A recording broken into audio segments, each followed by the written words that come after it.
News ఛానల్కి స్వాగతం. మూడవ సోమవారం సందర్భంగా విశాఖ స్టీల్ ప్లాంట్లో అతి పురాతనమైన శివాలయానికి దర్శించుకోవడంలో భక్తులు తండోపతండాలుగా తరలి రావడం జరుగుతుంది. ఈ కార్యక్రమంలో స్టీల్ ప్లాంట్ మేనేజ్మెంట్ 44 గ్రామాల నిర్వాసిత కాలనీలో నివసిస్తున్న ప్రజలకు వారి యొక్క ఆధార్ ప్లాంట్లు పట్టుకొని వచ్చినప్పుడు వారికి శివుని దర్శించుకునే విధంగా శివాలయంలో వదలడం జరుగుతుంది. ఎంఎఫ్డి దగ్గర ఉన్న శ్రీ పర్వత వర్ధిని సమేత శ్రీ రామలింగేశ్వర స్వామి వారి ఆలయం అతి పురాతనమైనదని, ఆలయ విశిష్టత గురించి ఆలయ కమిటీ సభ్యులు శ్రీనివాస్ డికే నాయుడు ఈ సందర్భంగా మాట్లాడడం జరిగింది.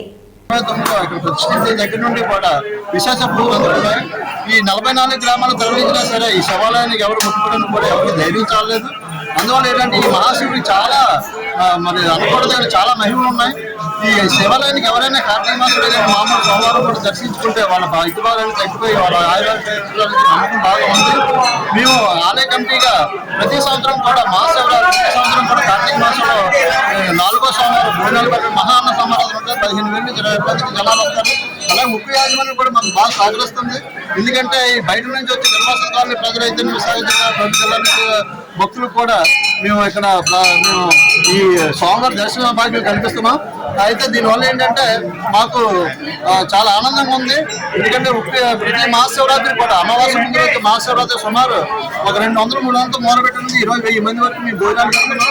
అలాగే ఈ పురాతన ఆలయాన్ని దర్శించడం ద్వారా భక్తులకు మంచి ఆరోగ్య ఆశీర్వాదం కొడుతున్న నమ్మకంతో ఈ రోజు చాలా మంది చుట్టుపక్కల ప్రాంతాల ప్రజలు వచ్చి దర్శనం చేసుకుంటారు. ఓం నమస్తే. మాట్లాడండి సార్. పర్లేదు చెప్పండి.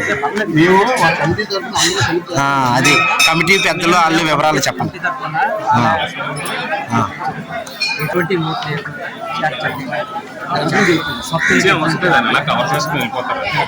అయిపోయింది ఆల్రెడీ స్పీచ్.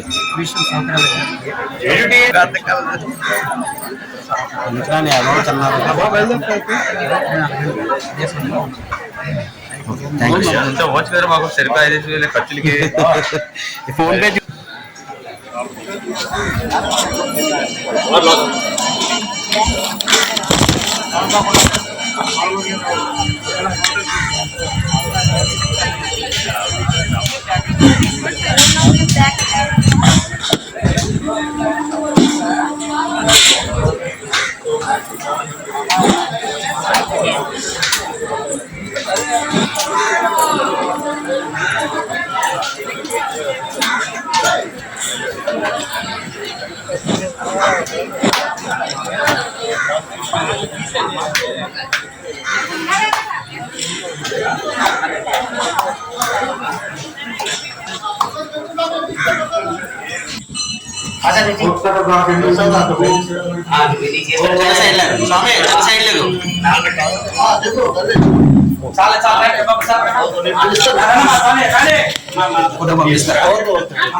స్వామి